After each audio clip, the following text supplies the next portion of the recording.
iya kan? Oh, itu kan sumbangan ada. Sekarang FPI aja sumbangan dari luar negeri ya kan?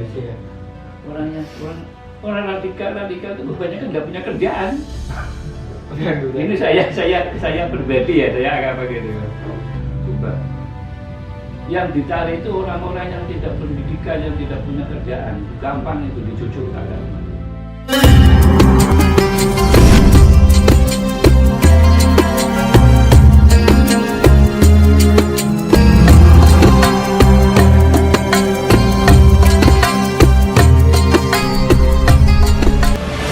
Assalamualaikum warahmatullahi wabarakatuh. Selamat datang di channel kami RA Media di Yayasan Pendidikan Riyadul Ahyar. Bersama saya Dirjen Al-Mazumi. Nah, kali ini kita akan membahas perkembangan Nahdlatul Ulama di Kabupaten Pekalongan. Di sini saya tidak sendiri, bersama Pak Yai Muslim dari Ketua Pengurus Cabang Nahdlatul Ulama Kabupaten Pekalongan.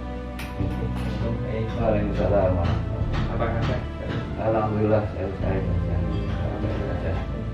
Ini Pak Yai, kami ingin mengetahui perkembangan Nahdlatul Ulama di Kabupaten Pekalongan. Ya, kalau berbicara tentang perkembangan, ya, ada dua istilah yang harus kita bedakan, perkembangan dan kemajuan. Kalau berkembang itu, ya kan, ada orang punya anak satu, kemudian punya anak lagi dua, kan berkembang gitu. Tapi jadi bodoh semua kan, tidak maju. Tidak maju. Iya kan. Jadi berkembangan dalam arti kemajuan. Maksudnya gitu apa? Kalau saya melihat ya kan di Kabupaten Pekalongan, bahwa karena kami bagian daripada nahoda di Pengurus Cabang Nahdlatul Ulama Kabupaten Pekalongan, tentu kemajuan itu bagaimana kita itu mengimplementasikan program-program NU. Dan program NU itu kalau boleh kita klasifikasikan yang betul-betul untuk menjawab permasalahan umat itu, kalau boleh kita ringkas itu ada tiga. Satu di bidang pendidikan, yang kedua di bidang kesehatan, dan yang ketiga di bidang ekonomi. Ini pokok ini. Kalau ini itu berkembang, dan kalau ini itu berjalan dengan baik dan bisa berfungsi dengan baik, tentu kebutuhan umat itu akan terpenuhi. Kalau sudah terpenuhi berarti NU itu sudah dalam kategori sudah bukan maju lagi, tapi sudah eksis, sudah betul-betul eksis menjawab permasalahan umat. Nah, dengan barometer yang tiga tadi, ya kan, ini ya kan, tentu kita tidak mengesampingkan barometer yang lain ya, kayak apa itu, pemantapan, penguatan nilai-nilai agama, tradisional, budaya dan sebagainya. Kita tidak mengesampingkan itu ya kan. Tahlil tetap jalan, semua tetap jalan, mudah tambah ramai, tapi tiga ini sebagai barometer yang bisa menjawab kebutuhan umat ketika bersaing dengan umat-umat yang lain. Satu contoh, pendidikan ya kan? Kalau dari kelompok lain pendidikan maju, kalau kita tidak mau menggarap pendidikan, tentu anak-anak kita akan banyak terserap ke pendidikan yang di luar Nahdlatul Ulama. Ya kan? Ini jawaban kita harus jawab dengan fi'linya, dengan kekuatan fi'li kita, dengan kekuatan apa itu kerja kita. Maka harus kita jawab. Coba jangan bayangkan, Mas. MI, SD, NU, SMP, MTS, NU, Aliyah, SMA, SMK, NU. Begitu perguruan tinggi tidak ada, ya kan? Lari keluar NU. Padahal mereka itu orang-orang NU pingin ada wadah perguruan tinggi NU. Kita bisa jawab apa tidak?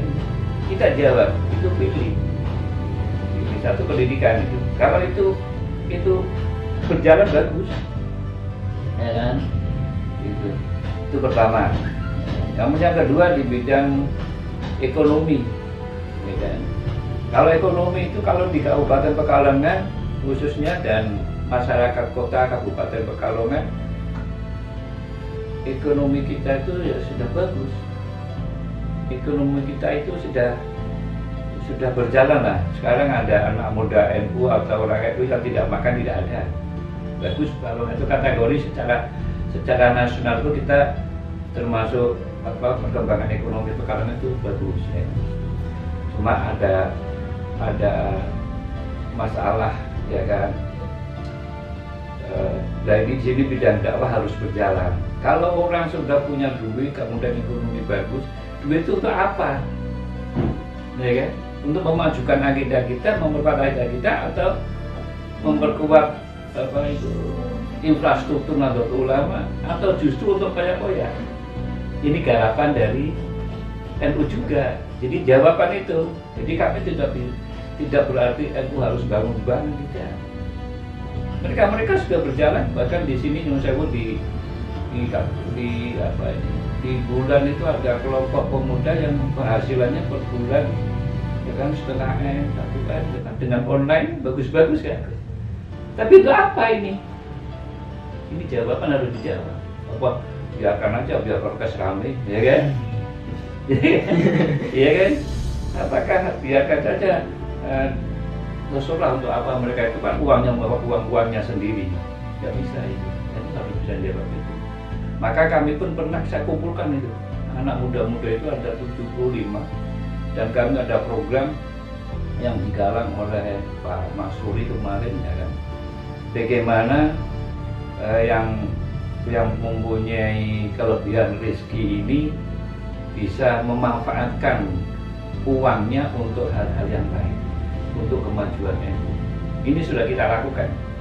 Jadi kalau pendidikan, Pak Jengan mungkin paham sekarang ya kan.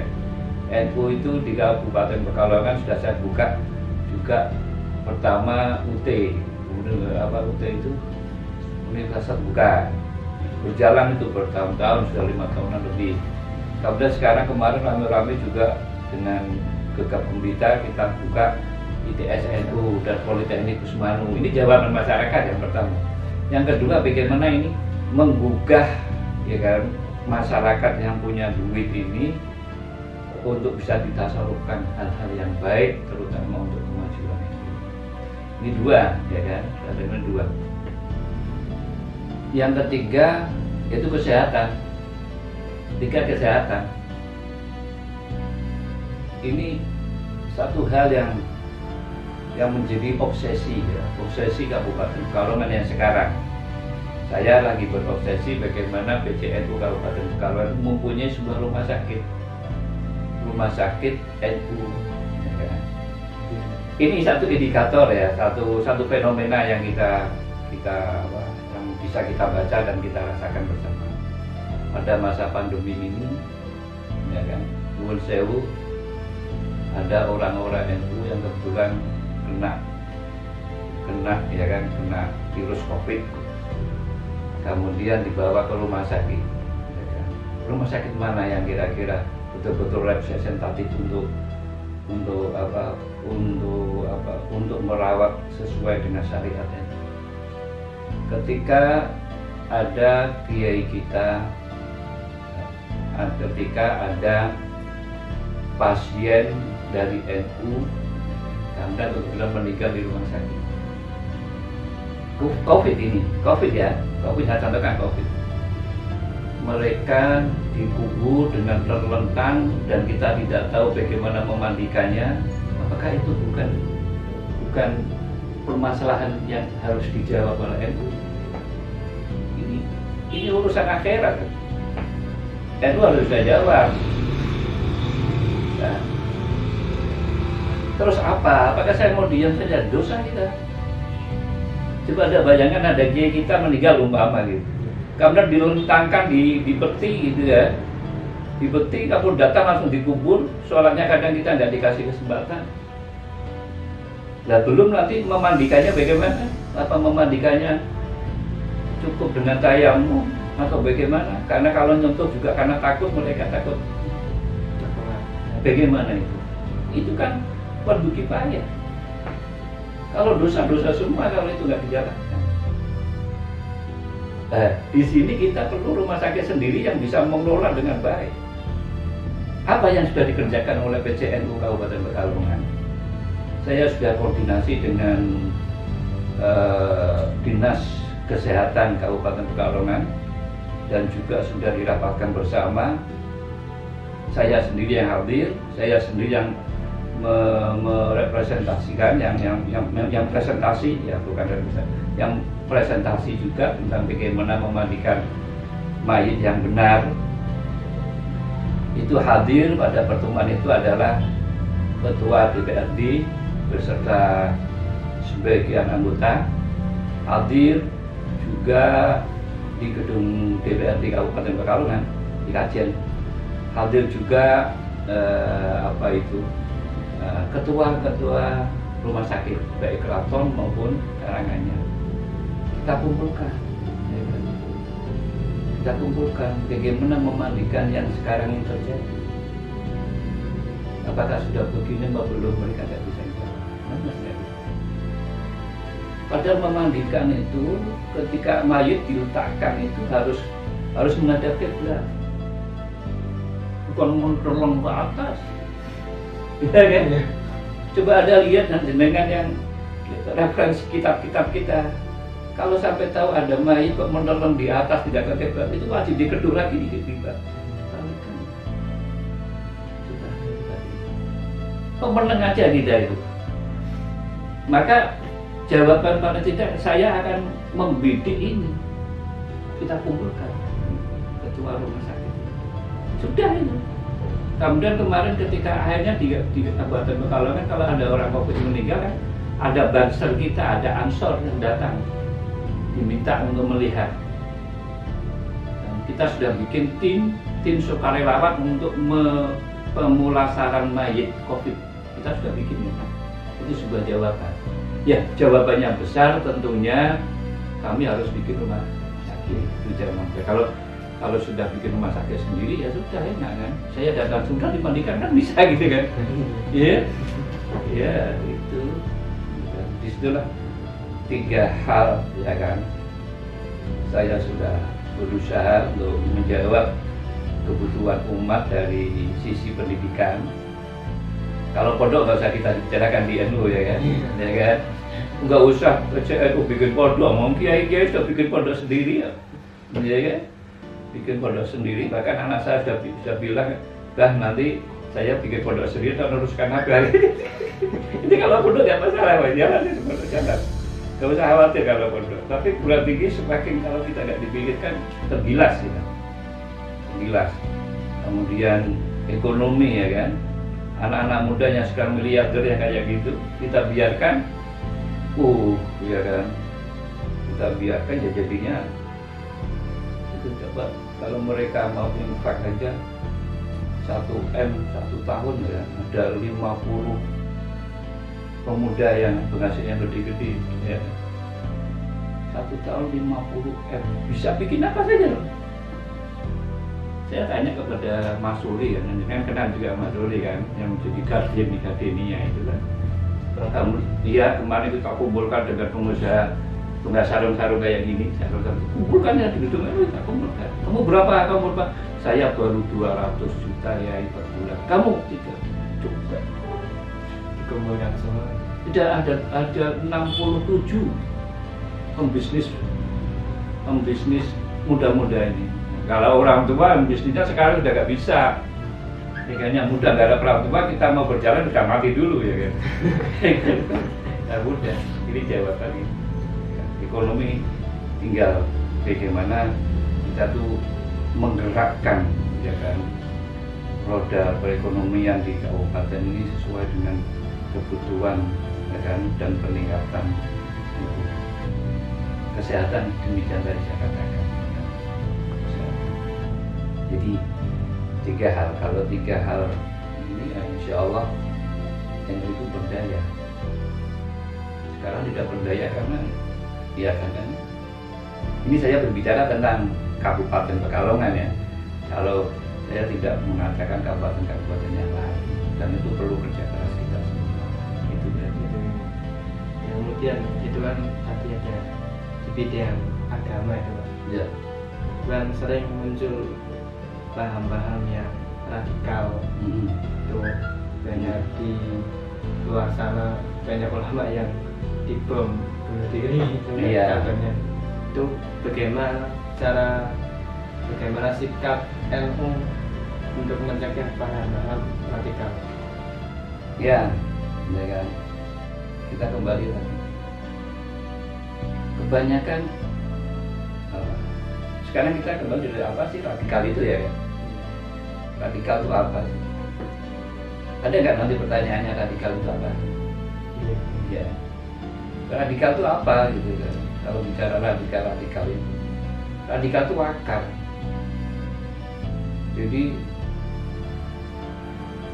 sekarang situasi kita itu kan kalau dirujuk pada awal perkembangan Islam pada zaman Nabi itu kan Quran dan hadis perkembangannya, kemudian baru ada Isma Qiyas dan lain sebagainya. Jadi kalau kita ibaratkan sebagai pohon itu radikal itu akar itu paling pokok ya. Kalau akarnya nggak kuat ya pohonnya tumbang. Tapi kalau akar tok tidak muncul pohon, kemudian ada ranting-ranting ya tidak tenang hidup itu ya kan, panas kan. Perlu ada apa, pohon itu perlu, jangan akar tok. Tapi kemudian ketika pohon itu sudah rindang, sudah senang, yang di bawah sudah senang, apa harus ditebang?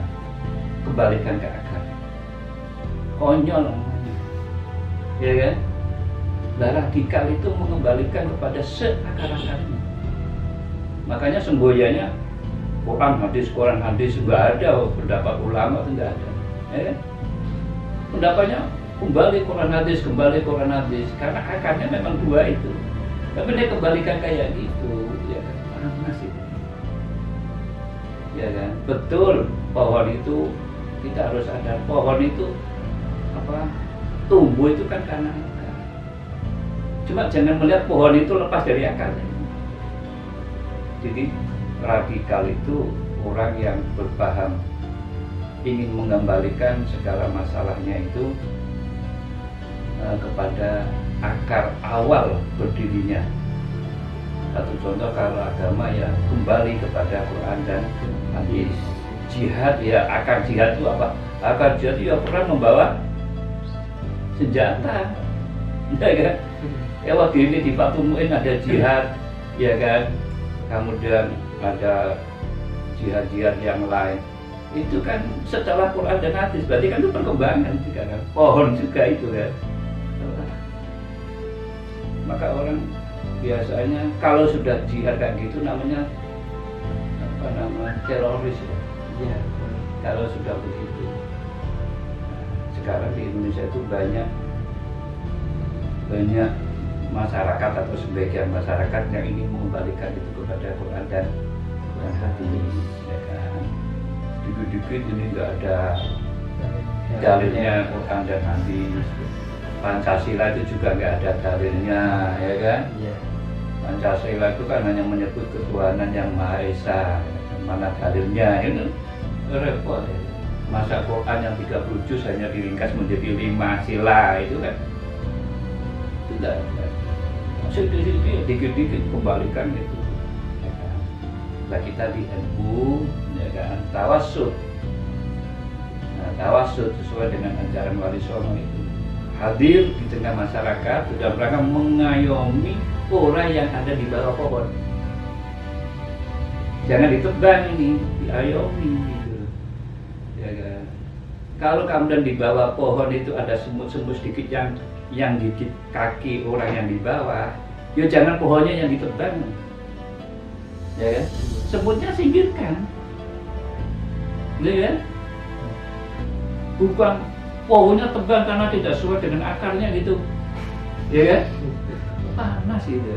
Coba, ini pohon ini kalau Indonesia itu ditebang, ya kan? Tidak usah harus negara Islam, tidak mungkin.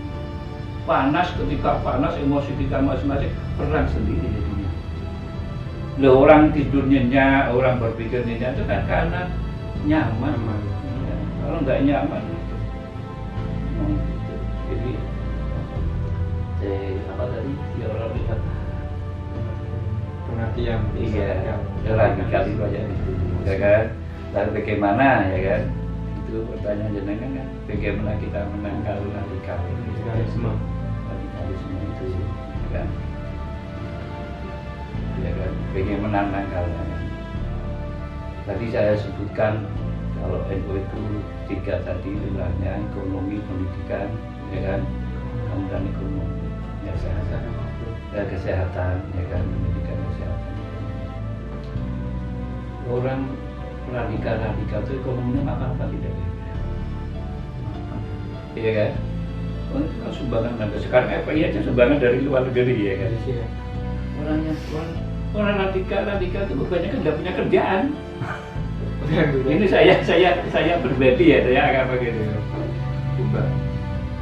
Yang dicari itu orang-orang yang tidak pendidikan, yang tidak punya kerjaan, gampang itu dicucurkan. Kenapa nggak punya kerjaan? Karena ekonominya lemah. Kita jawab dengan ekonomi, ya. Bahkan orang yang mau ekonominya mapan, buat Indonesia tenang kayak dulu sih, gitu. Ya kan? Pasar ramai dan sebagainya ramai, kan maunya begitu. Coba jangan kan banyak tetangga kita yang di pasar Abang, ya kan, di Tanah Abang, ya kan. Pinginnya kan tenang itu. Tapi kalau ada demo ramai kan nggak seneng dia. Iya, macet ya. Lah kok mereka demo-demo? Karena tidak punya akses ke ekonomi. Tidak punya kerjaan. Iya, kita jawab itu ekonomi, kita jawab. Itu. Kemudian kalau masalah ideologi pemikirannya, kita jawab dengan pendidikannya. Ya kan? Nyun sewu, mutaharij dari Mas ini saja, alumni dari Masnya ada yang radikal. Ya karena apa? Salah masuk ke perguruan tinggi dicuci. Disitulah saya terinspirasi dengan teman-teman kita yang jadi radikal itu. Kalau begitu saya harus punya perguruan tinggi sendiri. Ya, harus punya sendiri. Kalau nggak sendiri itu Jawa tapi kurang pasti. Ya kan? Kalau kita cuma khotbah, ya kan, anak bapak itu masukkan ke perguruan tinggi yang NU ya Pak, ya gagi tapi kan begitu yang tidak NU menawarkan beasiswa kan lari yang tidak NU. Kurang pasti, kurang Pak, iya kan? Itu tapi kalau saya jawab sekarang saya ngaji, masukkan ke ITS itu pasti kan? Nanti di sana ketemu saya ngaji kitab di sana. Oh iya Pak, iya kan itu lebih pasti gitu loh. Konkret. Konkret. Ya kan? Tapi jawabannya ya itu. Itu, dan pendidikan harus kita jawab di samping apa tadi saya katakan LDNU dakwah tetap harus berjalan, tetap harus jalan itu culture kita ya kan. Di ekonomi juga itu jawab, jangan di ekonomi itu dilepas dari dakwah. Anak-anak muda itu sampai mereka terbelalai. Oh itu Pak ya saya bisa jawab, bisa. Buktinya kalau Tanah Abang ambles, kamu juga ikut ambles ya.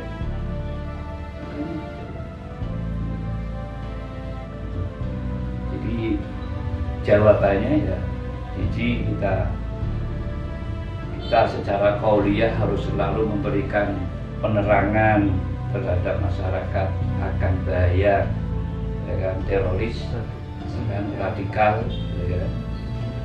Ya secara qauliyah lewat para yai pengajian lewat ibadah dakwah itu tetap harus ada, ya kan. Yang kedua harus secara fikih harus kita jawab mengetahui paling tidak 3 jalur, ya kan. Konsep kita yaitu ekonominya harus bisa menjawab, pendidikannya harus menjawab, kesehatannya bisa jawab. Sekarang saya tanya masalah kesehatan. Kira-kira kalau ada orang sakit punya uang, ya kan, milih ke rumah sakit mana kita aja Budi Rahayu apa LSI, apa karton. Orang punya duit itu di mana itu? Lihat kebersihannya mana? Kemudian dari servisnya, ketika masuk ada salib sendiri. Apa saya bilang jangan ke Budiro, jangan. Buktinya dia melayani dengan baik. Dia punya uang, ingin servis lebih baik, ingin penyakitnya cepat ditangani. Bisa kan kita melarang? Tidak bisa. Tapi Pak, ini rumah sakit saya seperti Budiro, bahkan lebih atas, lebih bagus berada. Ya sendiri Pak. Ya, Iya.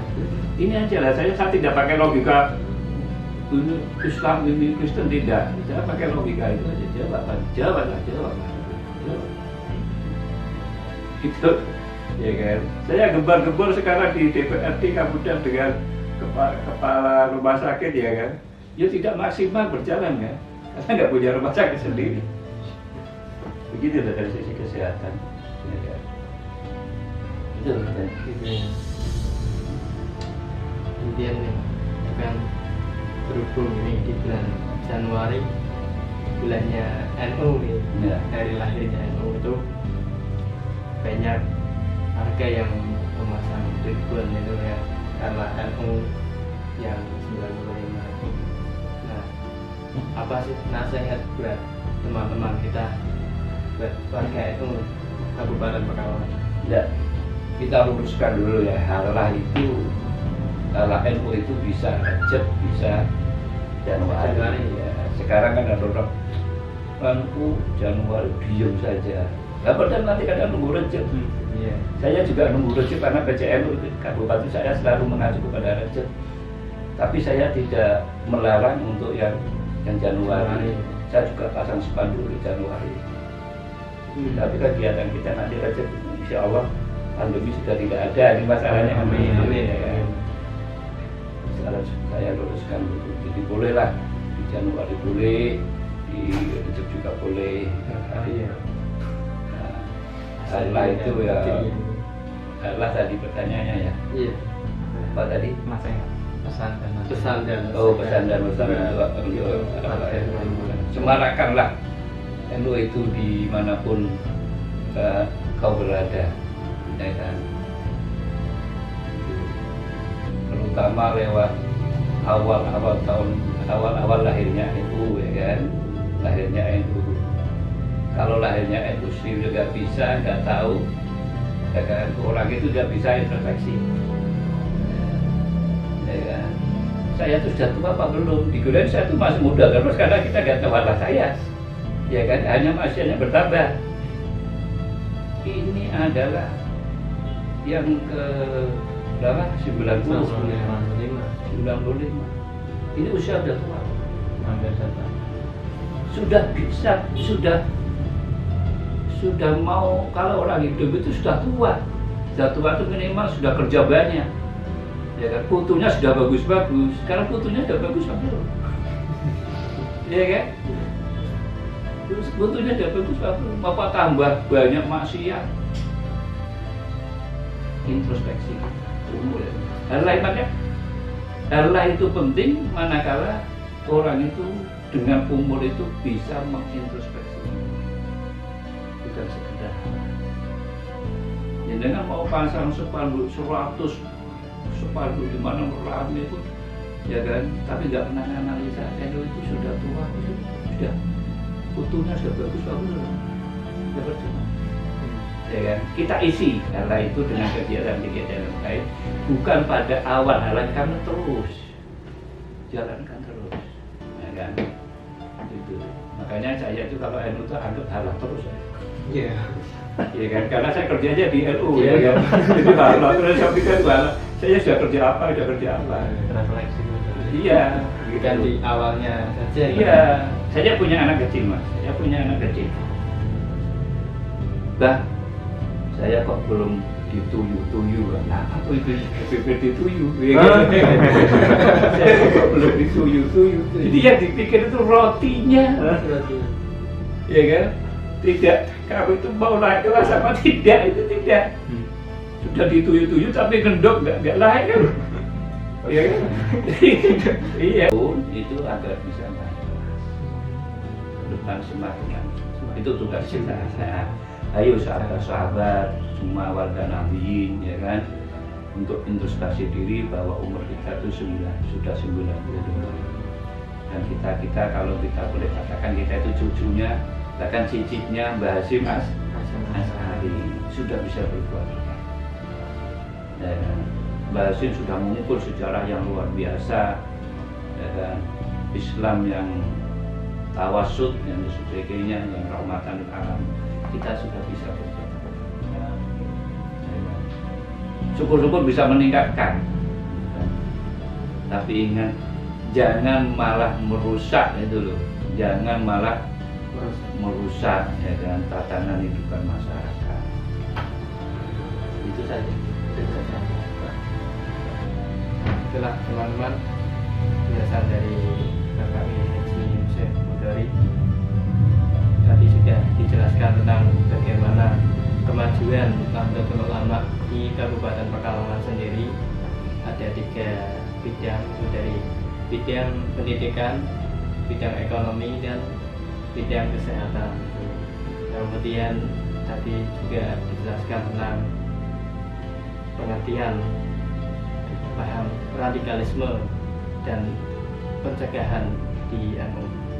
Kemudian ada terakhir nasihat untuk kita semua di hari lahir NU itu bukan hanya di awalnya saja rame-rame, tapi kita harus introspeksi untuk mengisi terus kegiatan NU di Kabupaten Pekalongan ini. Itu saja. Ya. Nah, terima kasih. Semoga video ini bermanfaat bagi panjenengan semua. Jangan lupa di like, komen, dan subscribe. Untuk video-video selanjutnya tunggu di channel kami. Jangan lupa. Dari saya, wassalamualaikum warahmatullahi wabarakatuh. Waalaikumsalam. Terima kasih ya. Terima kasih.